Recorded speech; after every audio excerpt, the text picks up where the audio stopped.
Anybody? Just so y'all know, you feel inspired, you can create a little inspirational interval for us. We want to hear from everybody who has something to say. All right. I have a joke that I sent around on the Unity Burst, and we're going to show it up here for you. It's a comic. Part of my daily routine is I really love that art form, comics, kind that used to be in the newspaper. All right, that's where that came from. I hate winter. There's a little meditating girl. I can't stand winter for even one more nanosecond. I hate it, I hate it, I hate it. I meant that I embrace the difficulty of winter and accept it gracefully. So I'm going to leave that up there for a bit because I know why I think that's funny. And so I want to ask you guys why you think it's funny, and one of my Mermidians will pass around a microphone. Where is that mic? Okay, Sandy will pass it around. Why do you think it's funny? Anybody? And maybe nobody thinks it's funny, in which case, damn. Why does anybody else think that's funny?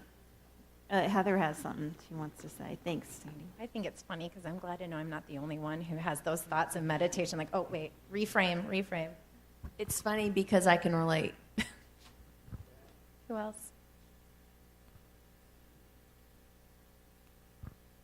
I think it's funny because she goes all the way through this and then gets to the point and realizes, like, oh yeah, it's what I think is what I get. And I'm so much like that too, so.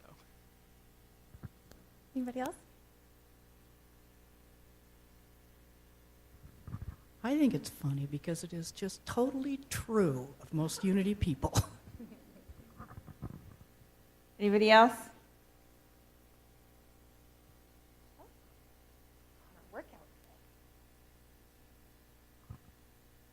I guess I think about hate, it's such a strong word, and, we think about hating things, and I've learned over the course of time to say, maybe it's better to say I don't like something, so saying hate is a strong word, and then to go through all that and then to accept it and be graceful about it. And, I find the humor in it, but I also think it's a graceful way to handle it.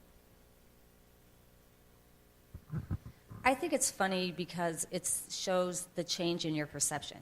It's kind of like I've learned to say I don't have to go to work. I've learned to say I get to go to work, and my whole life is about how I choose to perceive it, whether it be good or bad. So, Choice. Thanks. Well, it's interesting. Here's why I think it's funny.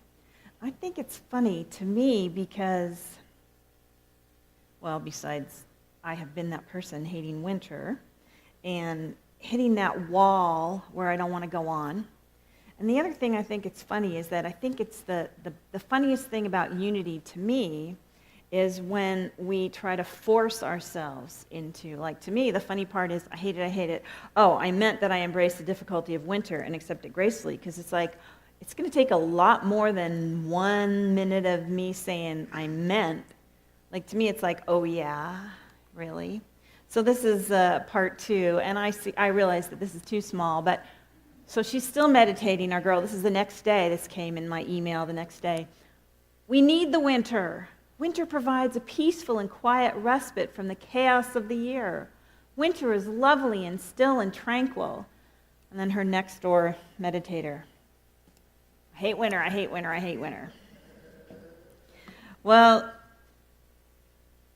so let's turn this off for now. Turn off the picture. Thanks, guys. I forgot I had to talk in between my next thing. All right. So I also want to talk about hitting the wall, which hitting the wall is a running term. And oddly enough, even though I am a runner, I have never hit the wall running. Because when I run, I am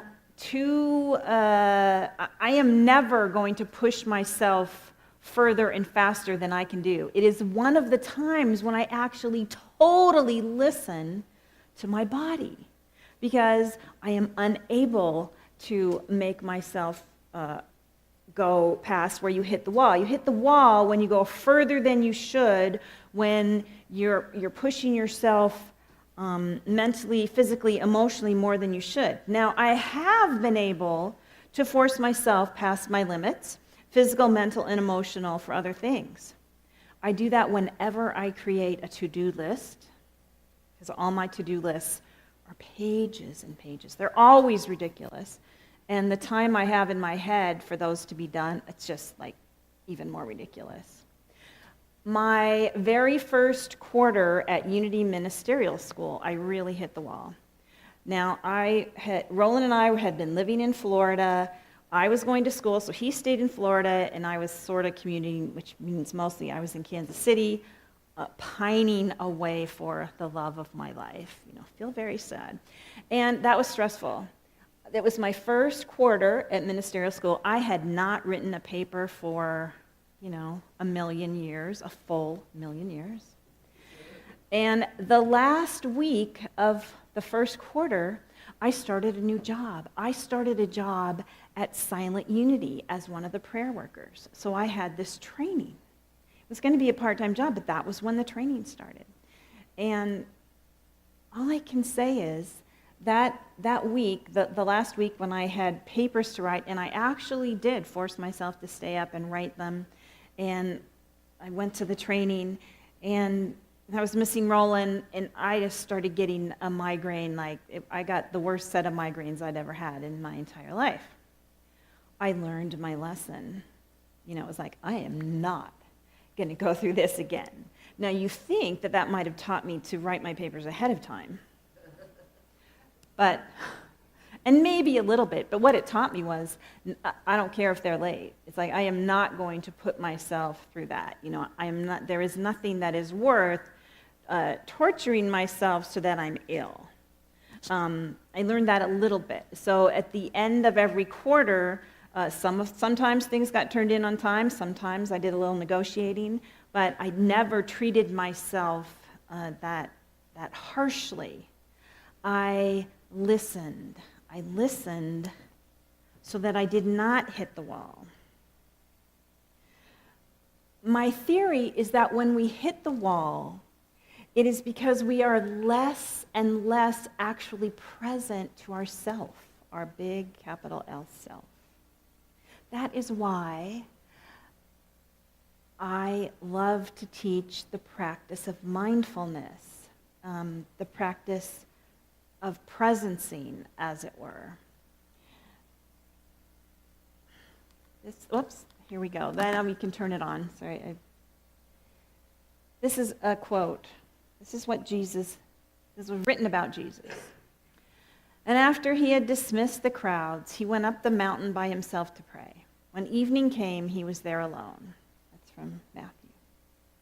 Now, first of all, it's a metaphor. Almost everything in the Bible, when they talk about going up to the mountain alone, that's a metaphor. But when you think about it, in the time, there was no meditation room. He didn't have I don't think if he went to the synagogue, he would be alone. There was no, he probably didn't have his own bedroom. I don't know. I don't think you were alone a lot 2,000 years ago in Palestine. And I like the drama of he went to a mountain. Now that actually is Mount Rainier. I don't know how big the mountains are in the Holy Land. I don't think they're that big. But I want to work this metaphor. He went up the mountain.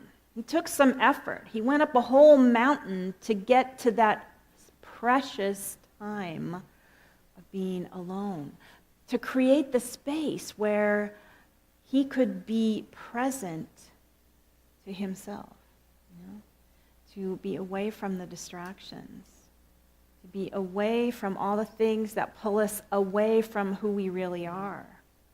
So I want us to remember that you might have to take a little effort. Your mountain may not be as big as Mount Rainier, but you might have to create some space in your life. It might feel just about that hard to carve out some space where you can be alone and relaxed and be present. I don't even have a child at home anymore. And it's just Roland and I have very, very flexible, have freedom at work, but it's still, I can't believe how sometimes it feels like climbing a mountain to get that time where I can sit and meditate or sit and contemplate and just relax and get to who I am so that I don't hit the wall. So I don't hit the wall.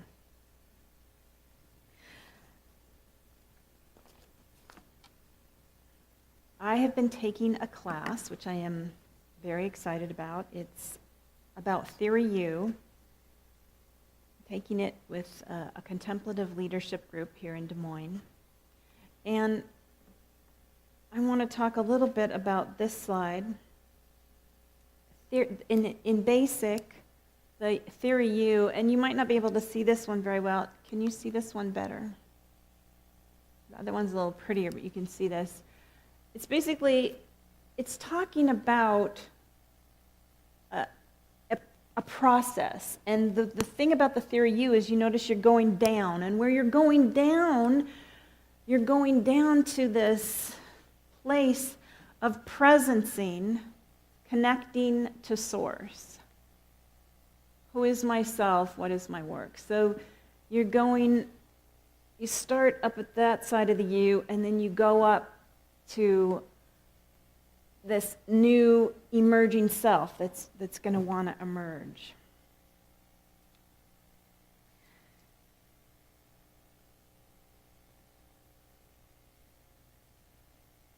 What is my spiritual work?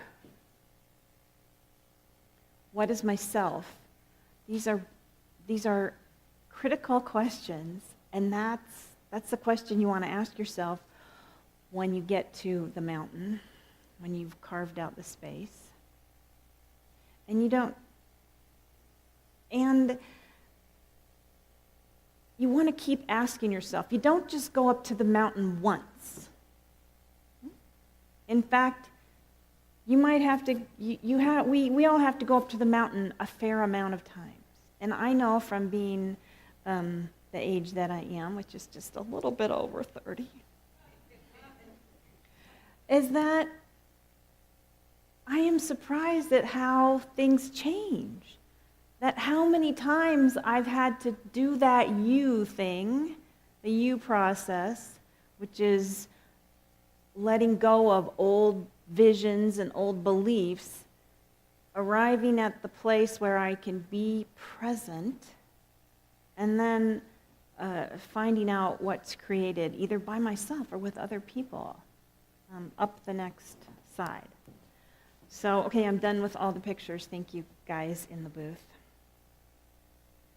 Why is it that people who ask, what is my work? Who is myself? Why is that the road less traveled? Why is that the road less traveled? Well, I have a video of, it's about a 5-minute video, a 4-minute video of a woman, Dana Cunningham. I want you to watch it, then we will talk about it. I guess those lights are already off, so here we go.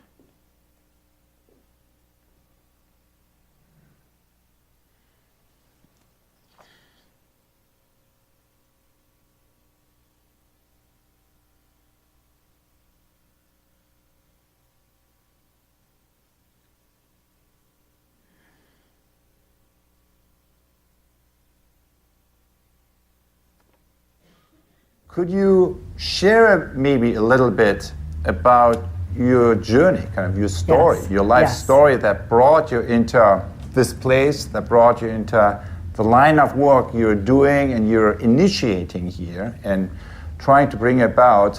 What was that story? So I'm a civil rights lawyer by training, and I spent about 7 years working in the U.S. in the Deep South on voting rights cases. So if you're familiar with the history of the U.S. and the South, it was a culture historically, and to some extent today, of deep racism against African Americans. And my work as a lawyer was to challenge the structural barriers, the legal and institutional ways in which African Americans in particular were barred from full participation in society. And it is really important work. There are people still doing it today. And for me, it really, it generated deep anger. And the anger originally was a great resource to me for understanding that there was something that took a tremendous amount of energy to address, and I needed that energy to continually fight to change these legal structures. And over time, I began to see that I was less effective doing that work because the anger actually was blinding me to other possibilities. There came a time when I was working on a very big, high-profile trial, and my job was to depose the lead plaintiff, the person who had brought the lawsuit. She was an older woman. She was a feminist in her day, and which meant that she herself had been challenging structural exclusion in a very traditional society. She had been a pathbreaker in a lot of ways. But she had a blind spot on this issue of racial exclusion. And that very idea that she had been a pathbreaker, but she couldn't see the path that we were on in terms of racial justice, infuriated me. It just infuriated me. And in the deposition, I lost it. And I just started to just savagely just hammer her with questions to the point where she started to cry. And it was a moment when suddenly I felt like I was watching myself and she was my grandmother. And I was savaging my grandmother. There was no other way to describe it. It actually, so I noticed that in the moment, but I went on and finished the deposition. But then over time, it really began to settle in me that this was not going to be a pathway to a better society. That for me, that wasn't what I felt needed to be evoked in order to change, to transform society, to make it more equitable, to create a beloved community.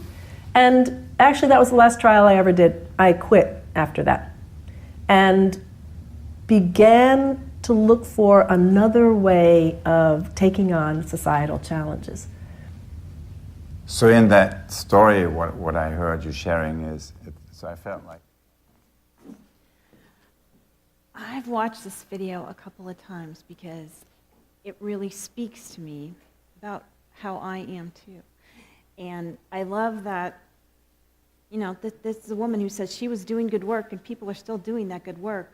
But all of a sudden, the fueling by anger wasn't for her. She saw herself, she was not energized, she was not happy, she was not joyful about what she was doing. And she had she hit that wall. It was an ugly wall. It was, took some time. And let me tell you about this.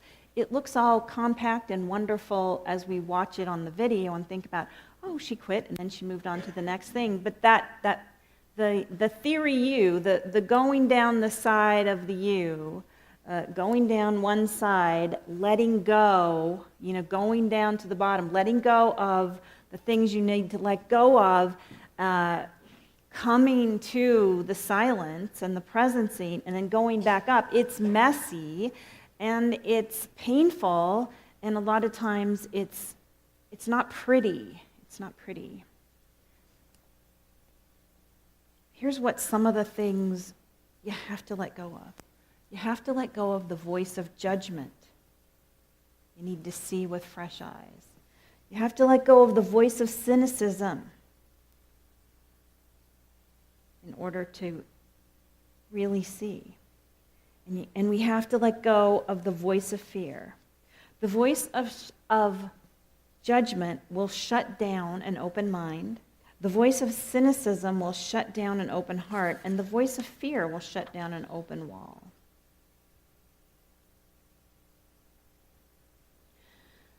Hi, Sunday school.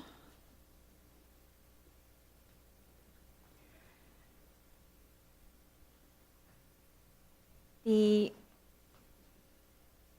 process of going up to the mountain or going down to the U, whatever you want to say it, the process of coming to yourself and spending time in that space as Jesus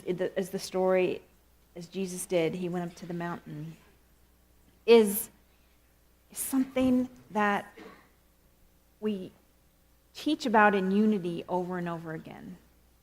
And it's definitely part of the new way of living that came to me in unity. Because before, I used to, like I said, I used to make huge to-do lists.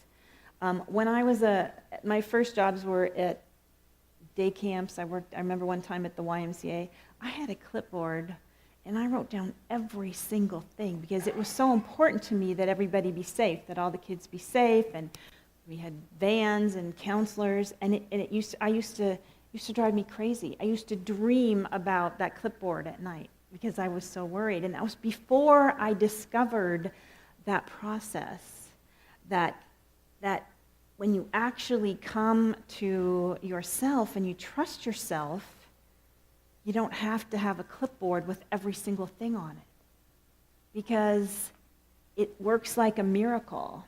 It works like a miracle when you actually get to that point of where you're